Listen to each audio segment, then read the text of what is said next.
Hi, ഞാൻ അഫ്താര.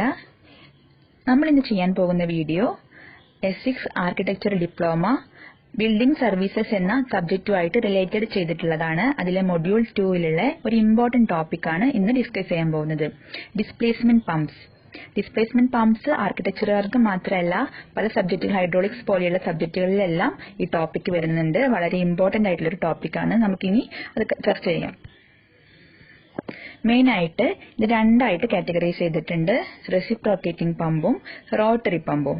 ഈ വീഡിയോയിൽ നമുക്ക് റെസിപ്രോക്കേറ്റിംഗ് പമ്പിന്റെ വർക്കിംഗ് ആണ് നമ്മൾ പറയാൻ പോകുന്നത്. എന്താണ് റെസിപ്രോക്കേറ്റിംഗ് ആക്ഷൻ, എന്താണ് റെസിപ്രോക്കേറ്റിംഗ് പമ്പ്, എങ്ങനെയാണ് വർക്ക് ചെയ്യുന്നത് നമുക്ക് നോക്കാം.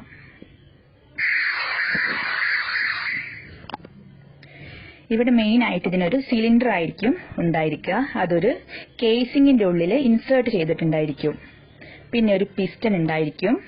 പിന്നെ ഒരു കണക്റ്റിംഗ് റോഡ് ഉണ്ടായിരിക്കും. രണ്ട് വാൾവ്സ് ഉണ്ട്. First one discharge valve, second one suction valve.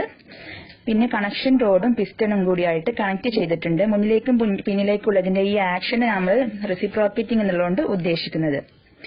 ഇനി ഫസ്റ്റ് സക്ഷൻ സ്ട്രോക്കിൽ എന്താണ് സംഭവിക്കുന്നതെന്ന് നോക്കാം. ഈ പിസ്റ്റൺ ഫസ്റ്റ് ബാക്കിലേക്ക് എന്ത് ചെയ്യുന്നു? മൂവ് ചെയ്യുമ്പോൾ നമുക്ക് ഈ പ്രഷർ റെഡ്യൂസ് ചെയ്യും, ഒരു വാക്വം ക്രിയേറ്റ് ചെയ്യും. അതുവഴി എന്ത് ചെയ്യുന്നു? ഇതിലെ ഡിസ്ചാർജ് വാൾവ് ക്ലോസ് ചെയ്യുന്നു, സക്ഷൻ വാൾവ് ഓപ്പൺ ചെയ്യുന്നു. അതുവഴി എന്ത് ചെയ്യും? ഈ സക്ഷൻ വാൾവ് വഴി ഫ്ലൂയിഡ് ഉയർന്നു വരും, മുകളിലേക്ക് എൻ്റർ ചെയ്ത് വരും. ഇതാണ് ഫസ്റ്റത്തെ സക്ഷൻ സ്ട്രോക്കിൽ നമുക്ക് സംഭവിക്കുന്നത്. അടുത്തതായിട്ട് എന്താണ് ഡിസ്ചാർജ് സ്ട്രോക്ക് എങ്ങനെയാണ് സംഭവിക്കുന്നത് നോക്കാം. ഡിസ്ചാർജ് സ്ട്രോക്കിൽ പിസ്റ്റൺ എന്ത് ചെയ്യും? ഫോർവേഡ് മുന്നിലേക്ക് വരുമ്പോൾ നേരത്തെ നേരെ റിവേഴ്സ് ആണ് സംഭവിക്കുന്നത്. എന്ത് ചെയ്യും? ഇത് പ്രഷർ കൂടുകയും സക്ഷൻ വാൾവ് ക്ലോസ് ചെയ്യുകയും ഡിസ്ചാർജ് വാൾവ് ഓപ്പൺ ചെയ്യുകയും ചെയ്തിട്ട് fluid out of the pump പുറത്തേക്ക് പോവുകയും ചെയ്യുന്നു. ഈ സൈക്കിൾ റിപ്പീറ്റ് ചെയ്തുകൊണ്ടേയിരിക്കും.